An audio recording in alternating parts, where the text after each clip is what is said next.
وصحبه بارك وسلم تسليما إلى حضرة النبي مصطفى رسول الله صلى الله عليه وسلم وكافة الأنبياء والمرسلين وإلى الملائكة المقربين والشهداء والصالحين والعلماء ولنا وخصوصا إلى روح المرحوم الإمام Abu Hamid Muhammad bin Muhammad bin Ahmad Al-Ghazali At-Tusi rahimahullah ta'ala syai'un lillahi lahumul al-Fatihah. A'udzubillah. Alhamdulillahi rabbil alamin. Iyyaka na'budu wa iyyaka nasta'in. Siratal ladzina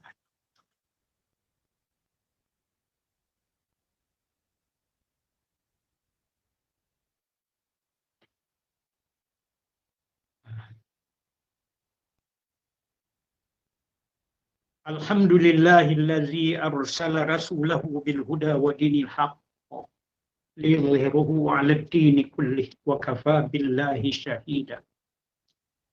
Asyhadu an la ilaha illallah wahdahu la syarika lah wa asyhadu anna Muhammadan 'abduhu wa rasuluh. Allahumma shalli 'ala sayyidina Muhammadin wa 'ala alihi wa ashabihi wat tabi'in wat tabi'ihim bi ihsanin ila yaumiddin. Rabbi yassir wa la tu'assir, Rabbi imtamin bil khair, Rabbi shrah li sadri wa yassir li amri, wahlul 'uqdatam min lisani yafqahu qawli. Subhanaka la ilma lana illa ma 'allamtana innaka antal alimul hakim.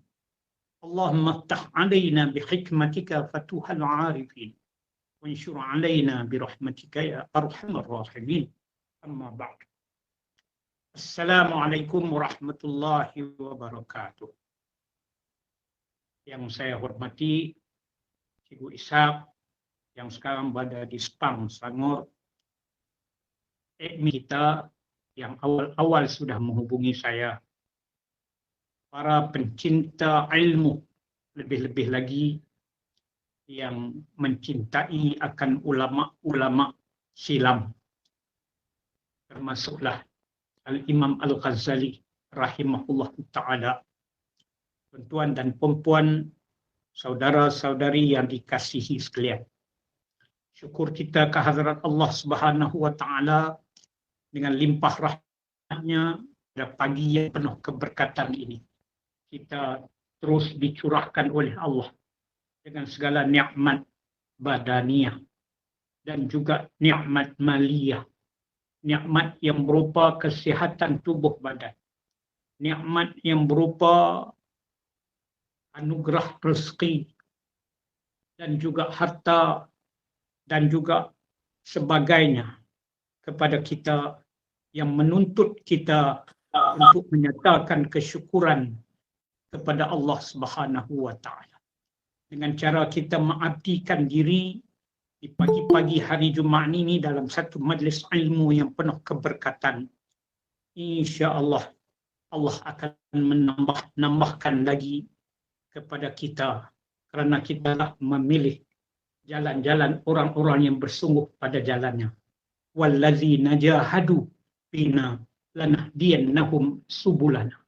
Yakni mereka-mereka yang bersungguh-sungguh pada jalan kami, niscaya kami akan tunjukkan, kami akan hidayatkan mereka dengan jalan-jalan kami. Mudah-mudahan kita semua mendapat redha Allah. Kepada pelajar-pelajar kita dan rakan-rakan kita, saudara-saudara kita yang baru saja pulang ataupun dalam perjalanan pulang balik daripada Tanah Suci Mekah.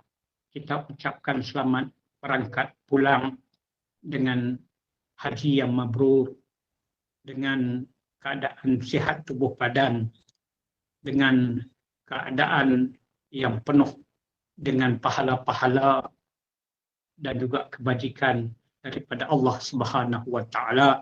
mudah-mudahan Allah beri kesempatan kepada kita yang lain untuk pada masa-masa yang akan datang.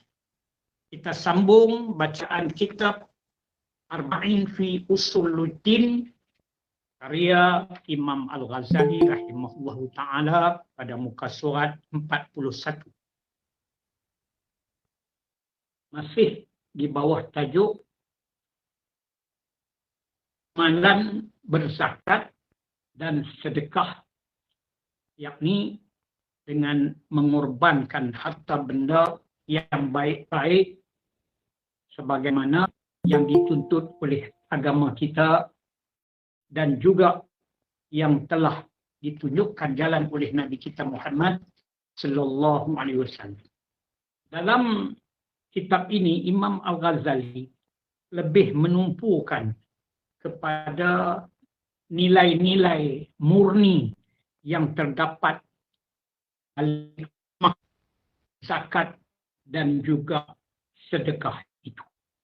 Kerana ia adalah sebahagian daripada pegawai agama yang diamanahkan oleh Allah dan juga ditawarkan oleh Allah dengan pahala-pahala yang besar kepada kita semua. Sebab apabila Allah suruh buat kita yang terbaik, buatlah seperti mana yang kita dengar daripada pesan Nabi kita Muhammad sallallahu alaihi wasallam, buatlah dengan ikhlas dan dengan tekun. Dengan ikhlas, dengan itqan, dengan yakin, dengan kesungguhan, dengan kerendahan hati dan kerelaan hati. Kerana apabila Nabi Muhammad sallallahu alaihi wasallam didatangi oleh malaikat Jibril alaihi salam mengajarkan akan Nabi kita Muhammad sallallahu alaihi wasallam dengan makna ihsan. Akhbirni anil ihsan ya, kata malaikat Jibril. Maka Nabi kita Muhammad sallallahu alaihi wasallam menjawab bahawa baik itu ialah apabila kamu melakukan sesuatu ibadat itu seolah-olah kamu nampak Allah. Dan jika kamu tidak nampak Allah, ingat Allah melihat kamu. Kemudian maksudnya di sini kita buat dengan kita membesarkan Allah dan patuh kepada Allah. Kerana dalam berzakat pun ada adab batiniah dia. Adab batinnya yang disebutkan oleh Imam Al-Ghazali yang halus-halus di dalam kitabnya Ihya Ulumuddin. Pertamanya iaitu adab batiniah dalam berzakat maupun bersedekah ini ialah orang yang mengucap dua kalimah syahadah seperti mana rukun iman, rukun Islam yang mengucap kalimah syahadah, orang itu mestilah menyungguhkan akan faham tentang makna syahadat itu. Yakni satu kemestian pada tauhid kita, pengakuan dan keesaan hanya kepada yang disembah, yang sebenar-benar sembah, yang dipatuh dengan sebenar-benar patuh, tidak ada berkongsi dengan yang lain, hanya kepada Allah Subhanahu wa taala. Maka kita diujikan ucapan kalimah syahadah kita itu dengan kecintaan kita. Bolehkah kita berpisah dengan harta, benda, kekayaan yang menyenangkan kita di demi cinta kita kepada Allah, demi ikrar dan saksi kita bahawa kita sanggup menyembah Allah dan kita sanggup patuh kepadanya. Maka inilah yang dikatakan adab batiniah bagi orang-orang yang beriman. Mereka membuktikan kecintaan mereka kepada Allah dengan sanggup berpisah dengan harta yang mereka boleh guna, tetapi mereka sanggup berkongsi dengan orang yang lain melalui zakat dan sedekah misalnya. Baik. Qala musannifu rahimahullahu ta'ala wa nafa'ana bi'ulumihi fid darain amin ya rabbal alamin. Imam Ghazali, dalam hal ini, dalam hal pengorbanan seorang hamba di dalam membahagi-bahagikan hartanya, manusia itu terbahagi kepada 3 tahap ataupun 3 kategori. Pertama, golongan yang kuat. Mereka adalah orang-orang yang menafkahkan semua yang dimilikinya serta tidak menyimpan suatu pun untuk diri mereka sendiri. Ini golongan yang paling kuat. Mereka telah membuktikan janjinya kepada Allah berupa kecintaan sebagaimana yang dilakukan oleh Sayyidina Abu Bakar As-Siddiq radhiyallahu anhu saat mempersembahkan semua hartanya. Rasulullah sallallahu alaihi wasallam bertanya kepadanya, "Apakah yang kamu tinggalkan untuk dirimu, wahai Abu Bakar?"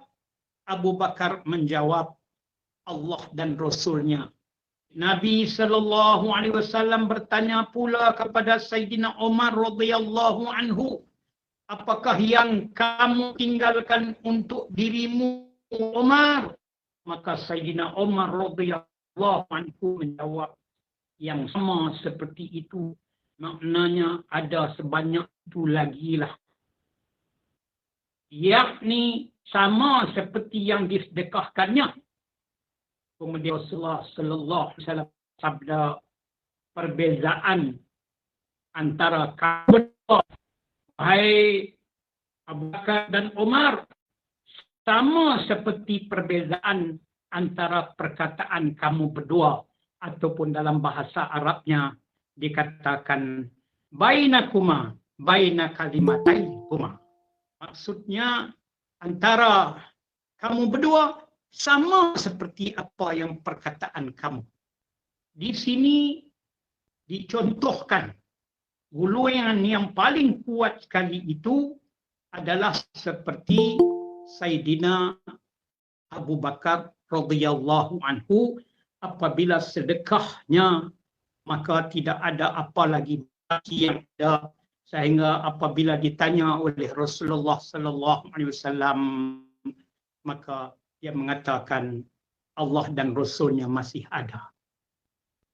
Kalau kita dengarkan ada hadis dan riwayat berhubung dengan kisah Sayyidina Abu Bakar radhiyallahu anhu, semalam ketika Nabi kita Muhammad sallallahu alaihi wasallam bangun di tengah malam, kemudian keluar tidurnya dan berjalan ke sebelah masjid Nabi, di mana ketika itu Nabi kita Muhammad sallallahu alaihi wasallam melihat beberapa orang sahabat sedang qiyamul lail, yakni berdiri malam. Maka Nabi sallallahu alaihi wasallam tanpa disedari oleh rakan yang ada telah menghampiri salah seorang daripada mereka itu dalam keadaan gelap. Maka pada ketika itu ternampaklah Nabi sallallahu alaihi wasallam akan Sayyidina Umar yang sedang menangis teresak-esak ketika sedang dalam solat malamnya.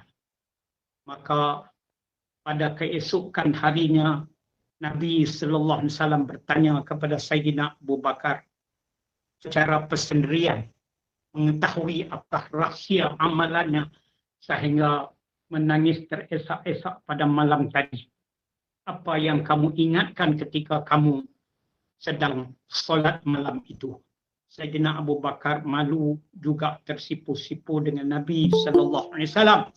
Walau bagaimanapun demi kasih dan cinta kepada Rasulullah sallallahu alaihi wasallam, dia menceritakan bahawa dia di dalam sembahyang itu membaca firman Allah Ta'ala ataupun ayat Quran yang telah dibacakan oleh Nabi sallallahu alaihi wasallam kepada mereka yang berbunyi, Inna Allah ashtara minal mu'minina anfusahum wa amwalahum bi'annahumul jannah. Artinya, sesungguhnya Allah membeli daripada orang-orang yang beriman akan diri mereka dan harta mereka dan digantikan dengan syurga. Mengapa menjadi kesedihan bagi Sayyidina Abu Bakar? Sayyidina Abu Bakar berkata, aku takut, aku bimbang Allah tidak membeli diriku.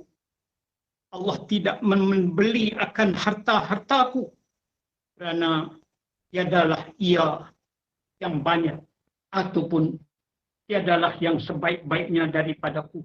Itu sifat merendah diri yang ada kepada Sayyidina Abu Bakar sehingga dijadikan contoh oleh Imam Ghazali dalam kisah pengorbanan hartanya sehingga habis, yang baki hanya Allah dan Rasul. Itu tahap yang tinggi, tahap yang pertama. Tahap yang kedua, golongan pertengahan. Mereka adalah orang-orang yang tidak mampu untuk mengosongkan tangan dari harta dengan sekaligus. Tapi ingat, bukan mereka ada sayang, bukan mereka ada kedekut, bukan mereka ada bakhil. Akan tetapi, mereka menahannya bukan untuk dinikmati, melainkan untuk disedekah pada masa diperlukan. Cuma ada di tangan mereka. Mereka pegang di tangan, tidak pegang di hati. Mereka merasa cukup untuk diri mereka dengan sesuatu yang menguatkannya untuk menjalankan ibadat. Mereka hanya belanja dengan kadar yang cukup untuk makan dan minum dan pakaian mereka. Yang lebihnya disimpan untuk disedekahkan pada masa yang akan datang. Apabila datang orang yang memerlukan, mereka segera menutup kefakiran dan keperluan orang yang datang, serta tidak membatasi dengan jumlah zakat wajib. Maknanya, yang wajib dapat tunaikan yang wajib lebih awal, yang ada lagi sedekah-sedekah mereka tetap keluarkan. Tujuan mereka yang jelas dalam menahan harta tadi adalah menyisih untuk menutup segala keperluan. Yakni mereka di dalam perancangan untuk mengeluarkan masa ke semasa. Yang ketiga, golongan yang lemah. Meskipun golongan yang lemah, tetapi mereka ini tetap mengeluarkan ala kadar mereka. Yakni orang-orang yang membatasi pada menunaikan zakat yang wajib. Mereka tidak menambah dan mengurangkannya. Ini adalah tahap mereka. Seseorang mengeluarkan harta sebanding dengan kecintaannya kepada Allah. Aku tidak melihatmu mampu pada tahap golongan pertama dan kedua. Akan tetapi sesungguhlah hingga dapat melampaui golongan ketiga sampai akhir tahap orang-orang yang pertengahan. Tambahlah di samping zakat yang wajib, walaupun dengan sesuatu yang sedikit. Mereka ini, walaupun ada yang wajib mereka selesaikan, masih ada di tangan, selalu juga mereka bertanya apa yang mereka keluarkan dengan apa yang ada di tangan mereka. Hanya menggunakan zakat wajib adalah masuk ini yang membatas langsung sedekah, langsung infak dan sebagainya dianggap dalam golongan orang yang kedepan baki. Allah sebenarnya yas'alkumuha fayuhfikum tabqalu wa yuhrij adqanakum. Artinya, jika dia meminta harta kepadamu lalu mendesak kamu, usah beri semuanya, nescaya kamu akan kedekut. Ini Allah sebutkan di dalam Quran akan sebahagian daripada mereka-mereka yang ada perasaan sayang atau kedekut sehingga tak sanggup untuk mengeluarkan lebih daripada apa yang ada. Maka bersungguh-sungguhlah kamu untuk bersedekah setiap waktu dengan sesuatu selain yang wajib. Sebab apa? Seperti yang kita sebutkan tadi, dalam kita berzakat dan bersedekah ada hikmah dan kebaikan untuk kita. Bagaimana yang pertama tadi, yaitu tingkat kecintaan kita diuji. Tingkat kesetiaan cakap lisan di mulut diuji dengan sanggup berpisah dengan harta dan juga benda yang ada di tangan. Yang kedua, kita suci diri. Kita dapat menyucikan diri melalui zakat dan sedekah itu bersifat bakhil. Yang ketiga, sebagai tanda kita mensyukuri nikmat kerana kita dapat nikmat badan, sihat tubuh, buat ibadat berani, salat, puasa dan sebagainya. Kita dapat harta, kita dapat rezeki, kita buat ibadat yang nikmat keluar balik harta itu bagi orang yang layak dapatkannya. Inilah adab-adab batiniah di sebalik hikmah yang Allah Ta'ala berikan kepada kita. Baik.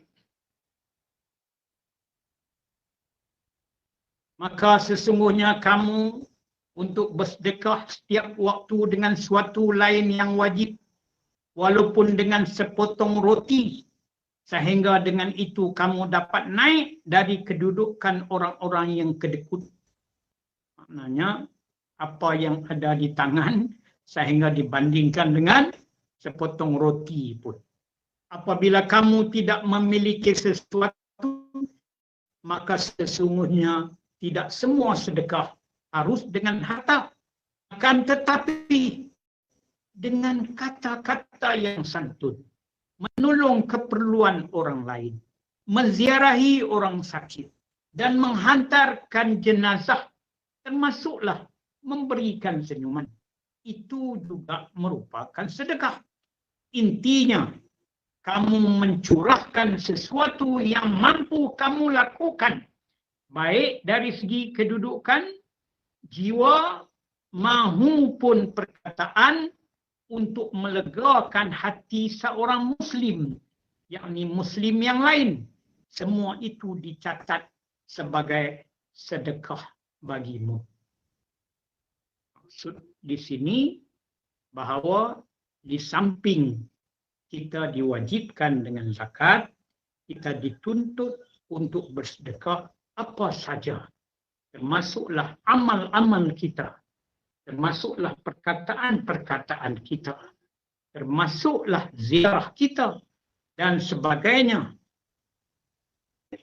Mencari kawan yang diberikan oleh Allah Subhanahu wa Ta'ala yang terbaik.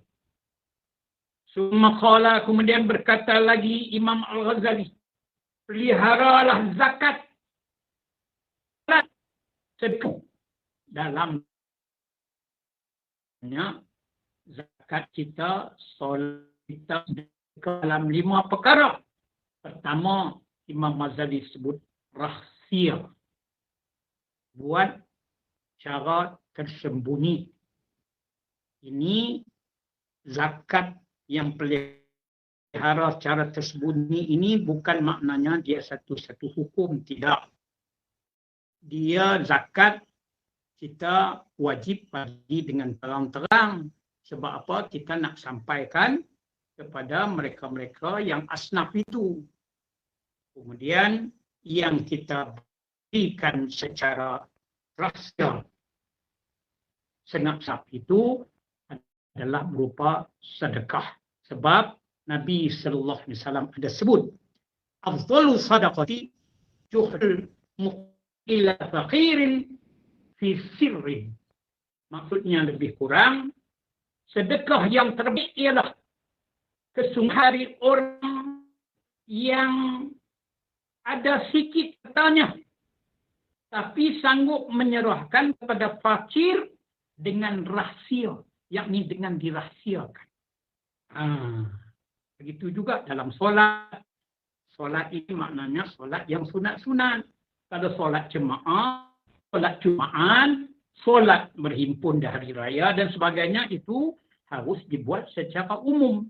Begitulah dengan yang dituntut tadi, yang sunat-sunat itu sebaik-baiknya buat di dalam keadaan rahsia. Kita ingat kepada hadis sahih daripada Abu Hurairah radhiyallahu anhu yang diriwayatkan oleh Imam Bukhari dan Imam Muslim, ya, menyebutkan sab'atun yudhilluhumullahu fi yawma la dhilla illa dhilluh. Sab'atun yudhilluhumullahu yawma la dhilla illa dhilluh.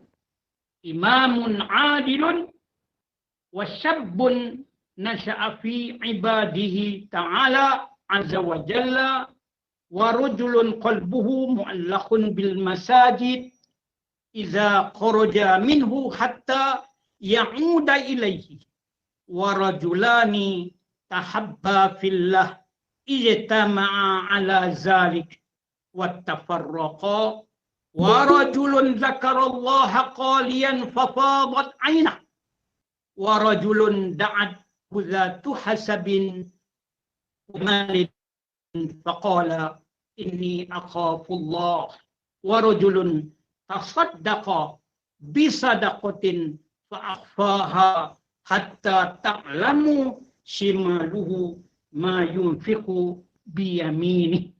Atau qamaqal, hadis yang panjang, yang lebih kurang maksudnya ada 7 gulungan Nabi kata yang akan dinaungi oleh Allah pada hari akhirat nanti, di mana tidak ada naungan siapa-siapa pada hari itu melainkan naungan daripada Allah semata-mata. Siapakah yang akan mendapat naungan ini? Pertamanya disebutkan imam yang adil atau pemimpin yang adil. Adil di sini makna zat, letakkan satu zat syai'un fi mahalli, meletakkan suatu kena pada tempatnya. Itu adil. Kemudian yang kedua, pemuda yang daripada mudanya sampai tuanya dia kekal di dalam ibadat kepada Allah Subhanahu wa taala. Ini untuk khusus orang-orang muda. Yang ketiga, warajulun, lelaki maupun perempuan yang hebat. Pada hati mereka itu lebih-lebih lelaki, kerana warajulun qalbuhu mu'allaqun bil masajid, maknanya seorang lelaki yang hatinya tergantung kepada masjid. Iza kharaja minhu, apabila dia keluar daripada masjid, hatta ya'uda ilaih, sehingga dia kembali kepada masjid, dia duduk teringat saja. Dia balik rumah, dia teringat di masjid. Tiap-tiap kali sujud, tiap-tiap kali nak solat, tiap-tiap kali ada majlis, dia suka ke masjid. Kemudian, warajulani tahabba fillah istama' ala zalika. Yakni, 2 orang yang berkenalan ataupun 2 orang yang berkasih sayang kerana Allah. Mereka berjumpa, mereka berpisah kerana Allah. Mereka hanya cari redha Allah, bukan kerana cari kesenangan kawan ataupun bukan kerana mencari hal-hal berhubung, tidak semata-mata kerana Allah dapat ziarah menziarahi, maka dua-duanya akan di bawah naungan Allah. Kemudian siapa lagi? Kemudian disebutkan warajulun zakarallaha qaliyan fafadat 'ainah. Orang lelaki mau perempuan yang ingat akan Allah ketika sunyi-sunyian di tengah-tengah malam, apabila bangun malam, duduk di atas tikar solat, kemudian berdoa kepada Allah sehingga air matanya meleleh di pipinya ketika orang tidak ada. Itu adalah di antaranya. Wa rajulun da'athu zatu hasabin wa jamalin faqala inni akhafullah. Lelaki yang diuji dengan wanita yang cantik lagi berpangkat untuk menggodanya, tetapi lelaki ini menolaknya dengan berkata, inni akhafullah, sesungguhnya aku takut dengan Allah. Mereka ini akan berada di bawah naungan Allah di hari yang tidak ada naungan, di hari akhirat nanti. Dan akhir sekali yang kita sebutkan di sini, yang ada kaitan dengan penerangan Imam Ghazali dalam kitab kita ini, kita sesuaikan dengan hadis ini, yaitu warajulun tasaddaqa bisadaqatin fahfaha hatta ta'lamu shimaluhu ma yunfiqu biyaminih. Maknanya orang yang bersedekah akan satu sedekah, kemudian hal keadaannya tangan kanan yang memberi, tangan kiri pun tidak mengetahuinya. Inilah di antara 7 gulungan yang disebutkan oleh Nabi Sallallahu Alaihi Wasallam yang akan mendapat kedudukan istimewa yang bawah naungan, kita kata naungan BBBBIP, ya, pada hari yang penuh huru-hara mereka dalam lindungannya. Mudah-mudahan kita semua akan berada di dalam naungan Allah juga, insya-Allah. Baik, seterusnya. Jadi pertama, rahsia. Peliharalah zakat ataupun solat sedekah kita secara rahsia. Sebab disebutkan di dalam sebuah hadis bahawa sedekah yang dilakukan secara sembunyi-sembunyi dapat meredhakan kemarahan Tuhan. Sesungguhnya. Tapi jangan pula kata kena keluar sembunyi, tak boleh terang-terang, tidak. Dalam kitab Ihya Ulumuddin Imam Ghazali hurai dengan ayat-ayat Al-Quran, terang boleh, sembunyi pun boleh. Tetapi yang terang itu dengan niat untuk menyembuhkan orang lain sama turut buat kebajikan. Itu boleh. Tapi kalaulah terang-terang itu kerana hati ada sifat riya, sifat menuntut pujian makhluk dan juga pujian manusia, maka itu adalah terlarang. Kerana nanti akan sia-sia sahaja. Jadi, tapi boleh terang-terang, boleh kita yang mana tak kuat dengan pertahanan, takut-takut, kita cuba berahsialah. Sesungguhnya, yang bersedekah dengan tangan kanan, sedangkan tangan kiri tidak mengetahuinya, termasuk salah satu dari 7 gulungan yang akan diberi naungan oleh Allah pada saat tiada naungan selain naungannya, seperti mana yang saya baca daripada hadis tadi. Ya, hadis yang juga dimasukkan di dalam kitab Al-Muwatta bagi Imam Malik bin Anas, Imam Maliki radhiyallahu anhu. Sesungguhnya Allah Subhanahu wa taala telah berfirman, wa in tukhfuha wa tu'tuhal fuqara fa huwa khairul lakum.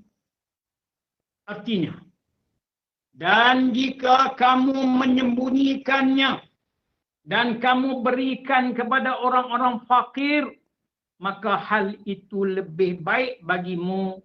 Surah Al-Baqarah ayat 271.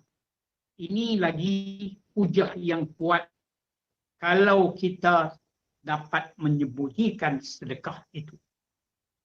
Dengan sedekah yang disembunyi itu, orang fakir pun terhindar daripada malu mendedahkan rahsia diri mereka.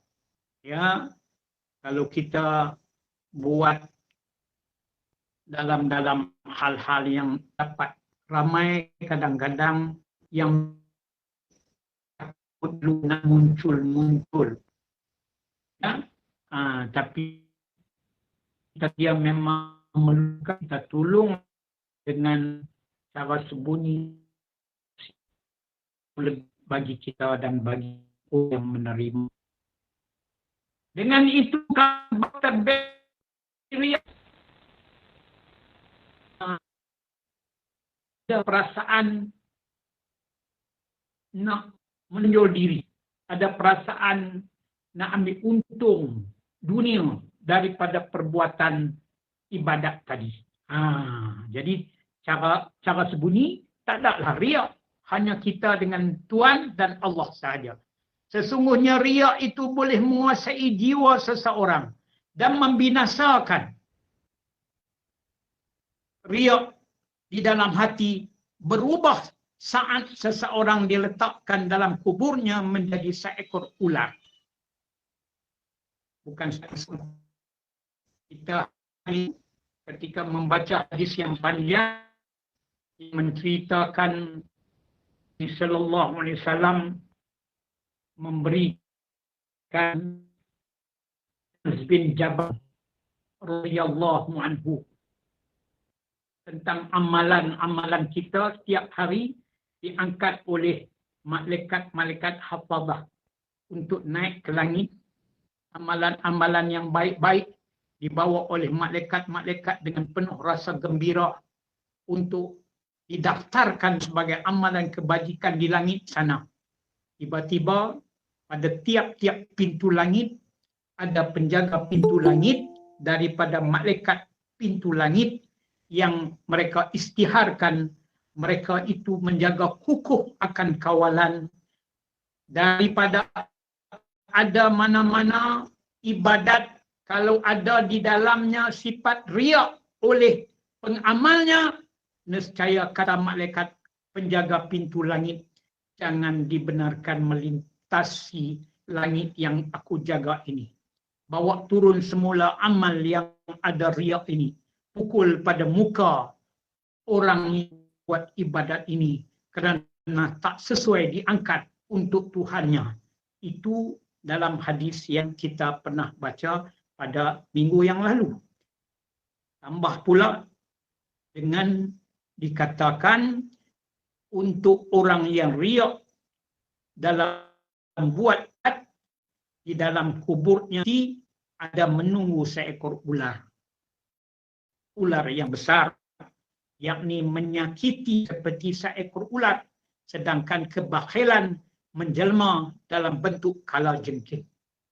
Itu adalah sebahagian daripada azab kubur bagi mereka-mereka yang tidak ikhlas dalam amalannya. Jadi sebab itu kita kena jaga sungguh hati kita daripada segala sifat mazmumah, termasuklah sifat riya ini. Lawan riya ialah ikhlas. Ikhlas semata-mata kerana Allah. Ikhlas semata-mata kerana mengesahkan Allah. Ikhlas kerana semata-mata memuliakan kebesaran Allah. Maksudnya, dalam setiap kita menunaikan ataupun mengorbankan harta kita, seseorang hendak bebas dari kehinaan sifat bakhil. Jauhlah daripada sifat bakhil. Bakhil ni kita kata kedekut. Ya, kedekut. Ya, kalau di Indonesia dia panggil sifat bakhil ini kikir. Kalau kita baca di dalam kitab Penawar Bagi Hati, ya, bagi dalam Penawar Bagi Hati, dalam menghuraikan sifat-sifat mazmumah, bakhil ini disebutkan kikir. Sebab apa kikir? Ya, di Indonesia disebut kikir sifat ini. Sebab apa? Kikir ini besi wajah yang kuat. Ya, kalau dia diasahkan pada mata gaji, ya, mata gaji akan dia panggil hui, orang kita kata hui. Semakin kurang besi itu, dia makin tajam. Tetapi besi wajah ini, kikir ini tak hui. Dia kekal tak kurang langsung. Itu sifat orang bakhil. Dia nak diri dia, harta dia tak kurang. Dia nak hak orang lain kurang tak apa. Hak dia tak mau kurang. Jadi sebab itu disebutkan sebagai kikir. Baik. Jadi kita jauhlah daripada sifat bakhil. Sebab ada sifat bakhil, payah kita nak keluarkan tanggungjawab zakat ke sedekah. Apabila dia mencampurinya dengan riak, bakhil pula campur dengan riak, maka dia seakan-akan menjadikan kalajengking sebagai santapan ular. Dia lepas dari sengat kalajengking tetapi menguatkan tubuh ular. Sebab setiap sifat yang merosak yang ada di dalam hati, santapan dan makanan asasnya adalah menurut tuntutannya. Jadi kita kena jagalah. Kita kena jaga, hati kita mesti bersih, apa yang kita berikan juga mesti bersih, supaya kita dapat balasan yang setimpal dengan kebersihan, dengan hak elok. Innallaha thayyibun la yaqbalu illa thayyiban. Allah Ta'ala itu cantik, Allah Ta'ala itu sehabis baik, Allah Ta'ala tak terima tak sehabis baik, Allah terima hak sebaik-baik sebaik-baik secantik-cantiknya. Baik. Okey, yang kedua. Yang kedua, adab dalam kita nak pelihara zakat, sedekah dan sebagainya. Janganlah sekali-kali kamu mengungkit sedekahmu. Jangan kita ungkit sedekahmu. Dalam Al-Quran surah Al-Baqarah ayat 64 bunyi la tubtilu sadaqatikum, artinya janganlah kamu batalkan sedekahmu dengan nyebut dan jangan mengungkit-ungkit menyakitnya terima sedekah kerana batal pahalanya, malah berdosa pula. Al-Quran larangan ini. Hakikat sifat ini ialah kamu memandang dirimu sebagai orang yang berbuat baik kepada fakir dan menganggap lebih unggul daripadanya, lebih baik, lebih hebat daripadanya, daripada yang menerima. Tanda-tandanya adalah kamu menuntut terima kasih darinya, dari orang yang kita bagi, atau mencelanya kerana dia tidak menunaikan hakmu atasnya. Pasal dia tak terima kasih kat kita, dia buat tak peduli, lepas itu dia jumpa pun dia tak buat tegur ke apa, dia pemalu misalnya. Maka kita duk ungkit-ungkit, ya, kita duk sebut-sebut, itu terbatal akan amalan kita. Akibatnya, kerana celaanmu kepadanya, dia lebih memusuhimu. Jadi permusuhan pula, dengki-mendengki pula. Dibandingkan dengan sebelum kamu bersedekah kepadanya. Sebelum kamu bersedekah, boleh berkawan lagi. Bila kamu bersedekah, nak jadi musuh pula. Hal itu menunjukkan bahawa kamu memandang dirimu mempunyai keutamaan yang lebih daripadanya. Tidaklah memberikan rasa kerendahan hati, tawadhu, ya, kepada Allah dan juga kepada orang yang patut menerima. Pengubatannya, apa ubatnya? Adalah hendaklah kamu mengetahui bahawa dialah yang berbuat baik kepadamu dengan menerima hak Allah darimu. Kalau dia tak ada, kamu pun tak ada apa nak bagi kebajikan. Jadi merasakan bahawa orang yang menerima itu penting. Orang yang menerima daripada kita itu adalah rahmat kepada kita. Kerana dia yang miskin Allah jadikan dan dia serba kekurangan, menjadikan kita boleh buat kebajikan kepadanya. Ini kerana sesungguhnya di antara rahsia-rahsia zakat adalah menyucikan hati dan membersihkannya dari kehinaan bakhil dan keburukan sifat tamak seperti yang kita sebutkan tadi, iaitu adab-adab batiniah zakat dan sedekah. Oleh kerana itu, Zakat membersihkan, yang dengannya boleh dicapai kesucian seakan-akan ia adalah pencuci najis. Zakat dan sedekah ni umpama pencuci najis. Alasan ini pula Rasulullah sallallahu alaihi wasallam dan keluarganya dilarang untuk mengambil zakat. Rasulullah sallallahu alaihi wasallam bersabda, zakat adalah kotoran harta manusia. Apabila seorang fakir mengambilnya darimu, berarti dia telah membersihkanmu, maka dia telah melakukan keutamaan kepadamu. Ini nasihat Nabi sallallahu alaihi wasallam. Jadi, mujuklah ada orang yang miskin, ada orang yang menyucikan harta kita, ada orang yang menyucikan dosa kita, ada orang yang memberi keutamaan untuk kita buat kebajikan. Siapa dia? Si fakir, si miskin tadi. Apakah kamu melihat seandainya ahli bedah membedahmu dengan percuma dan mengeluarkan darah yang dikuatiri bahayanya di dalam kehidupan dunia dari dalam tubuhmu, apakah kamu yang mementingkan keutamaan atau dia yang membedahmu itu? Ini Imam Ghazali buat kiasan.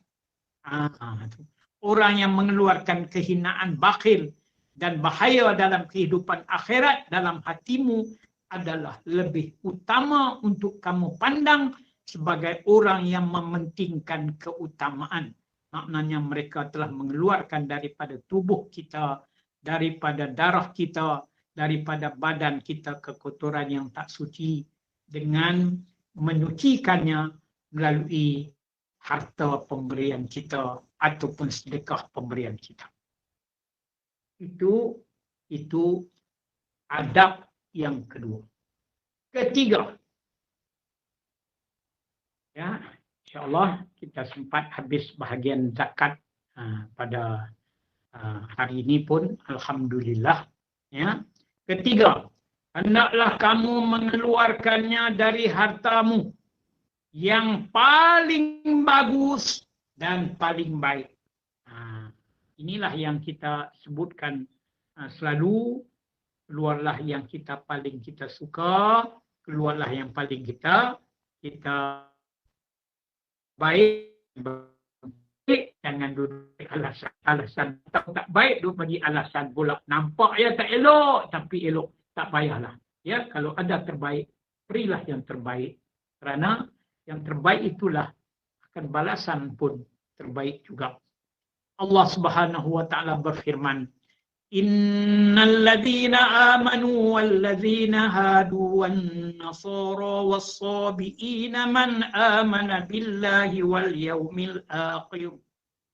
Artinya, sesungguhnya orang-orang mukmin, orang-orang Yahudi, orang-orang Nasrani dan orang-orang Sabi'in, siapa saja di antara mereka yang benar-benar beriman kepada Allah.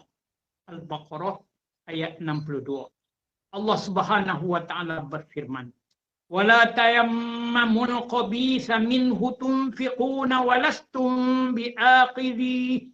Artinya, dan janganlah kamu memilih yang buruk-buruk lalu kamu nafkahkan darinya padahal kamu sendiri tidak mau mengambilnya. Lagi berat ingatan daripada Allah Subhanahu wa taala. Jangan pilih hak buruk-buruk, kita tak suka hak buruk-buruk bagi dekat orang, ya. Padahal nafkahlah, ya, hak elok-elok. Sebab hak buruk-buruk pun kadang-kadang kita tidak mau. Walau bagaimanapun, kalau ada yang boleh pakai lagi, pakaian-pakaian, ya, ataupun makanan yang belum habis luput, ataupun masih boleh pakai, tapi ada berlebihan kepada kita, tidak jadi masalah untuk kita sedekahkan kepada orang ramai. Kami juga di samping ada baju-baju baru, kain-kain baru, kain pelekat baru, kain telepung baru, kain semayang perempuan baru. Ada juga yang lama tetapi yang masih elok kami bawa ke Sabah. Ya, kami bawa juga pinggan mangkuk, ya, bukan saja yang baru. Ada yang lama tapi banyak di rumah tak pakai misalnya, ataupun di mana-mana saja orang bagi. tapi boleh pakai. Kita sedekahkan kepada sahabat-sahabat kita yang di sana. Tidak cukup peralatan. Kadang-kadang bila mereka nak buat kenduri, ya, misalnya lah kita bagi contoh, kita pergi satu kampung yang kami Islamkan, ya, minggu lepas pun, ya, guru saya, anak murid saya lah yang saya lantik jadi guru di Subud, 2 orang saya arahkan masuk di kawasan perkampungan yang menjadi sasaran dakwah kami, mengislamkan 8 orang satu keluarga. Ya, guru-guru kami umur antara 18, 19, 21, begitu ya. Tapi mereka semua sudah terlatih dalam dakwah. Ya, lagi pula orang sana kenal kita, minta kita tolong turun untuk Islamkan mereka, tapi kita sakit di sini. Jadi kita pun berhubunglah dengan anak murid kita. Mereka boleh buat kebajikan itu. Mereka masuk, ya, kita kirimkan juga duit, ya, seorang RM1 bagi sebagai sumbangan, cara token orang panggil, permulaan bagi kehidupan sebagai mu'alaf, sebagai gemar kepada agama. Dia pun berasal sono, sehingga saya dapat berita kemarin, anak dia perempuan yang sulung yang sebelum itu kahwin dengan orang yang agama pagan pun sudah balik dengan suaminya nak menyatakan keinginan turut serta dalam Islam. Jadi benda-benda ini banyak kebaikan-kebaikan dia. Selama ni mereka belum Islam, mereka duduk di rumah saya saja. Rumah yang kami buat di tengah hutan di sana, boleh kata setiap kali kami pergi, peranak mereka ni lah ni. Ya, datang ambil beras, mereka datang ambil pakaian. Hari raya puasa pun, hari raya puasa masa saya raya di sana pun, mereka datang. Saya bagi juga baju raya pun kepada mereka kerana lebih. Sangka kita bahawa satu keluarga, ya, beralih agama Islam. Itu semua hidayat daripada Allah Subhanahu wa Ta'ala. Baik, sambung lagi sikit. Nabi SAW bersabda, sesungguhnya Allah itu baik. Dia tidak menerima kecuali yang baik. Inilah yang saya sebutkan yang di dalam hadis Arba'in Imam Nawawi. Ya, dalam hadis Arba'in Imam Nawawi, hadis 40 Imam Nawawi rahimahullah ta'ala, kitab tu ada, innallaha thayyibun la yaqbalu illa thayyiban.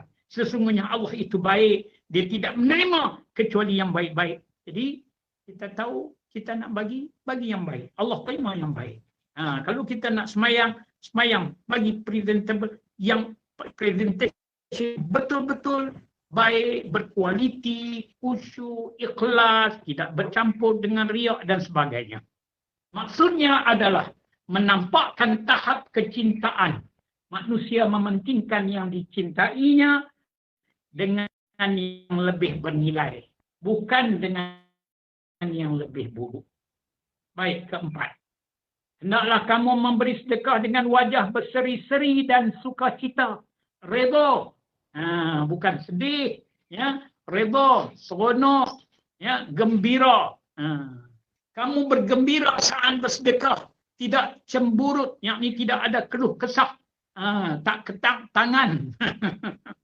Tak ketak tangan, ada sahabat kita, ya, dia kata ketak tangan-tangan, ya, kita pergi Sabah itulah kan, ya, kita pergi Rabah sama, bila nak balik tu kan, kita pakai ramai-ramai singgah di pasar Filipin kan, orang perempuan kita, ya, nak masuklah di pasar Filipin nak beli mutiara-mutiara. Kawan-kawan kita hak laki-laki kata ketak tangan, pasal apa? Tak kira minta duit lah. Biasalah itu. Kalau tak cinta isteri, nak cinta siapa lagi, kan? Itu.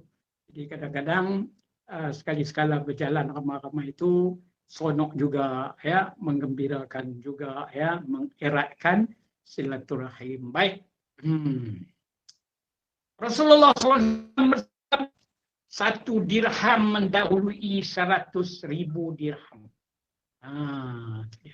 Yang dikenaki adalah 1 dirham yang diberikan dengan kelapangan dan jiwa yang menawan, serta dari harta yang paling berharga dan terbaik yang dimilikinya, maka ia lebih utama dari 100,000 yang disertai kebencian. Na'udzubillahi min zalik. Bagi banyak pun tapi hati tak reda, hati tak suka, hati nak ungkit-ungkit, hati nak menunjuk-nunjuk, tak terpakai. Sebab tu kita baca baru ni, ya, kita baca yang hadis Nabi sallallahu alaihi wasallam sebut afdhalus sadaqati juhdul muqalli ila faqirin fi sirrin, ya, iaitu memberikan sebaik-baik sedekah ialah daripada kesungguhan orang yang ada sikit harta. Bernilai harta tu kepada dia, tapi dia sanggup bagi. Kerana apa? Kerana nak menyerahkan kepada fakir dengan cara rahsia, dengan cara tidak menyakiti hati, dengan cara nak tolong sungguh-sungguh. Hak tu lebih besar nilainya, lebih daripada 100,000 dirham. Nah, kelima akhir, ya, kelima akhir, adab-adab dalam kita bersedekah, adab-adab dalam kita beramal, adab-adab batiniah, adab-adab yang halus-halus, yang rahsia-rahsia, yang banyak kelebihan hikmahnya dari Allah. Kelima, hendaklah kamu memilih tempat di mana kamu bersedekah, iaitu pada yang orang bertakwa dan berilmu yang kamu boleh meminta pertolongan dengannya untuk melakukan ketaatan dan bertakwa kepada Allah, atau orang soleh tiang keluarga dan masih memiliki hubungan kekeluargaan. Boleh kita nak sedekah kepada adik-beradik kita pun, ya. Tu melainkan kita tak bolehlah sedekah kepada ibu bapa kita, itu tanggungjawab kita, kan, ya. Sedekah ke anak kita yang miskin, kepada orang kata kita boleh bagi kepada adik-adik kita, adik ipar kita, siapa-siapa lagi, ya, saudara-saudara merapatkan hubungan kekeluargaan, boleh. Dengan memelihara kebaikan merupakan asas kepada segala urusan, ya, sebab kita nak jaga segala perhubungan. Sesungguhnya dunia hanyalah apa yang cukup untuk kehidupan bagi seseorang dan bekalan menuju akhirat. Rasulullah sallallahu alaihi wasallam bersabda, janganlah kamu memakan kecuali makanan orang yang bertakwa. Ya, nampak? Kalau kita nak makan pun carilah kedai makan orang yang bertakwa, ataupun masakan daripada orang yang baik-baik, dan janganlah memakan makananmu kecuali orang-orang bertakwa. Jamu pula kepada orang baik-baik, orang-orang yang takut ke Allah dan sebagainya, sebagaimana yang telah ditunjukkan oleh Nabi kita Muhammad sallallahu alaihi wasallam.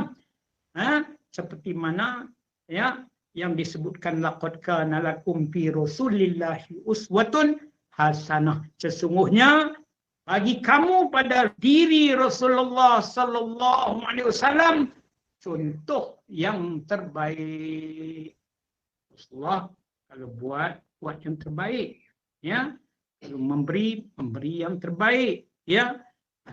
Jadi begitulah contoh, ya, yang telah ditunjukkan kepada kita oleh Nabi yang kita sayangi. Mudah-mudahan apa yang Nabi tunjuk kita ikut, kita akan mendapat redha Allah dan mendapat redha dan cinta Nabi sallallahu alaihi wasallam. Cukup elok-elok dengan waktu yang diberikan kepada kita. Insya-Allah pada minggu hadapan kita masuk pula tentang ibadat puasa. Ya, bagaimanakah nak melaksanakan puasa terbaik, bagaimanakah nak persembahkan puasa terbaik, apa pantang larangnya, apa hikmah-hikmahnya. Imam Ghazali tekankan 40 perkara-perkara agama dalam menyucikan rohani untuk mendapatkan akhlak terpuji. Wabillahi taufiq wal hidayah. Assalamualaikum warahmatullahi wabarakatuh. Yang baik-baik itu semua dari Allah, dan jika ada mana kekurangan, kelemahan diri saya mohon maaf, ya, kepada tuan-tuan dan puan-puan. Kita harap kita bertemu lagi pada pertemuan yang akan datang. Bismillahirrahmanirrahim.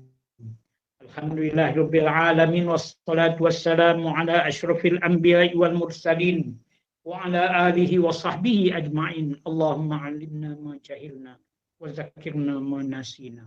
رب فقهنا وفقه أهلنا وقراباتنا في ديننا وحسبنا الله ونعم الوكيل ولا حول ولا قوة إلا بالله العلي العظيم. اللهم ارزقنا قبل الموت توبة وعند الموت شهادة وبعد الموت جنة ونعيمة. وصلى الله على سيدنا محمد وعلى آله وصحبه أجمعين والحمد لله رب العالمين. تقبل الله منكم. Assalamualaikum. Terima kasih kepada Ustaz. Ya, sama-sama. Terima kasih. Terima kasih Ustaz. Terima kasih juga. Jadi tuan-tuan dan puan-puan, kita walaupun Ustaz tak kesabah lagi, Ustaz masih ada di Sungai Mati, ada di Kedah. Jadi namun segala sumbangan tuan-tuan dan puan-puan seperti biasalah boleh masuk ke dalam akaun Darul Hidayah ya untuk bantu Ustaz melaksanakan dakwah sahabat di sana, insya-Allah. Sama-samalah kita ifat, tak banyak sikit. Setiap bulan kita jadikan azam bagi kita, insya-Allah. Sekian, semoga kita berjumpa lagi. Kalau ikut tu kuliah hari Ahad ni dah Ustaz. Di masjid, ya. Awal bulan. Nak pakai kitab apa, cikgu? Cikgu? Pakai kitab ni? Kitab ni pun tak apa. Sambung, kita sambung. Pakai kitab ni sebab cikgu pun ada buat live, boleh yang orang tak sempat mengaji, kalau boleh record. Mereka boleh buka rakaman. Kalau anak dan balik, insya-Allah. Kalau anak tak dan balik, tak apalah, kelas ada juga. Pak Japang boleh error tu, tak apa. Tak apalah, tunggu tak cikgu. Tentu lagi anak ni. Oh tu kah? Tak apa. Bagi tahu nanti. Tak apa, insya-Allah. Ya, kalau kita nak sambung kitab ni, maknanya kena buat live juga dekat masjid tu pun, sebab rakan-rakan kita yang bekerja hari Ahad, dia boleh ikut dia punya ni lah, dia ikut apa? Dia boleh ikut rakaman dia kan. Okey. Insya-Allah, insya-Allah. Bye semua. Assalamualaikum warahmatullahi, sahabat-sahabat, rakan-rakan semua. Ya, nampak gambar-gambar di dalam ni pun nampak. Assalamualaikum. Akan lagi nampak keluar lagi. Baik, insya-Allah. Ya. Alhamdulillah, hari ini kita dapat buat rakaman. Baik, alhamdulillah. Terima kasih.